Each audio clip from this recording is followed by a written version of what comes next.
ನಮಸ್ಕಾರ. ಇವತ್ತು ಬೆಳಗಾವಿಯಲ್ಲಿ ಬಿಜೆಪಿಯ ಒಂದು ಬಹಿರಂಗ ಪ್ರಚಾರ ಸಭೆಯಲ್ಲಿ ಬೆಳಗಾವಿಯ ಮಾಜಿ ಬಿಜೆಪಿಯ ಶಾಸಕರಾದಂಥ ಸಂಜಯ್ ಪಾಟೀಲ್ ಅವರು ನನ್ನ ಬಗ್ಗೆ ಬಹಳಷ್ಟು ಕೀಳವಾಗಿ ನೀಚತನದ ಒಂದು ಪ್ರಚಾರಕ್ಕೋಸ್ಕರ ಒಂದು ಸ್ಟೇಟ್ಮೆಂಟನ್ನು ಕೊಟ್ಟಿದ್ದಾರೆ. ಅದನ್ನು ನೋಡಿದ್ರೆ ಬಹುಶಃ ಕರ್ನಾಟಕ ರಾಜ್ಯದ ಎಲ್ಲ ಮಹಿಳೆಯರನ್ನು ಮತ್ತು ಮಕ್ಕಳನ್ನು ನಿಭಾಯಿಸುವಂಥ ಮಹಿಳಾ ಮತ್ತು ಮಕ್ಕಳ ಅಭಿವೃದ್ಧಿ ಸಚಿವೆಯಾಗಿ ಇಡೀ ಕ್ಯಾಬಿನೆಟ್ನಲ್ಲಿ ಇರುವ ಏಕೈಕ ಮಹಿಳಾ ಸಚಿವೆ ನನಗೆ ಈ ರೀತಿಯಾದಂಥ ಒಂದು ಅವಹೇಳನಕಾರಿ ಸ್ಟೇಟ್ಮೆಂಟನ್ನು ಕೊಟ್ಟರೆ ಅವರಿಗೆ ಬಿ ಜೆ ಪಿಯವರಿಗೆ ಈ ಮಹಿಳಾ ಕುಲ ಮತ್ತು ಮಹಿಳೆಯರ ಮೇಲೆ ಇರುವಂಥ ಗೌರವ ಎಷ್ಟು ಅನ್ನೋದನ್ನು ಇದು ತೋರಿಸುತ್ತೆ.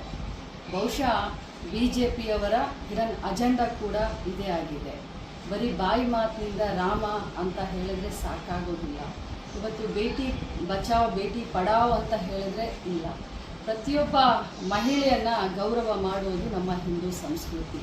ಬಾಯಿನಲ್ಲಿ ಮಾತನಾಡಬೇಕಾದ್ರೆ ಹಿಂದೂಗಳ ಬಗ್ಗೆ, ಹಿಂದೂ ಸಂಸ್ಕೃತಿ ಬಗ್ಗೆ ದೊಡ್ಡದಾಗಿ ಭಾಷಣ ಮಾಡುವಂಥ ಸಂಜಯ್ ಪಾಟೀಲ್ ಅವರ ಈ ಹೇಳಿಕೆ ಬರೀ ಲಕ್ಷ್ಮೀ ಹೆಬ್ಬಾಳ್ಕರ್ ಅಥವಾ ಮಹಿಳೆಯರನ್ನು ಪ್ರತಿನಿಧಿಸುವ ಒಬ್ಬ ಮಂತ್ರಿ ಅಷ್ಟೇ ಅಲ್ಲ, ಇಡೀ ಕರ್ನಾಟಕ ರಾಜ್ಯದ ದೇಶದ ಮಹಿಳೆಯರಿಗೆ ಮಾಡಿದಂಥ ಒಂದು ಅಪಮಾನ.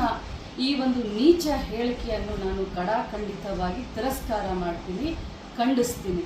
ಅದೇ ರೀತಿ ಕರ್ನಾಟಕದ ಎಲ್ಲ ಮಹಿಳೆಯರಿಗೆ ನಾನೊಂದು ಕರೆಯನ್ನು ಕೊಡ್ತೀನಿ.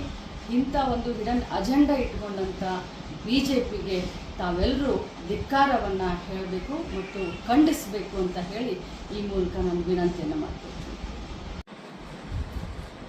ಸಂಜಯ್ ಪಾಟೀಲ್ ಅವರು ಈ ರೀತಿಯ ನೀಚ ಹೇಳಿಕೆ, ಮಹಿಳೆಯರ ಬಗ್ಗೆ ಅಪಮಾನವನ್ನು ಮಾಡ್ತಾ ಇರೋದು ಇದೇನು ಹೊಸದಲ್ಲ.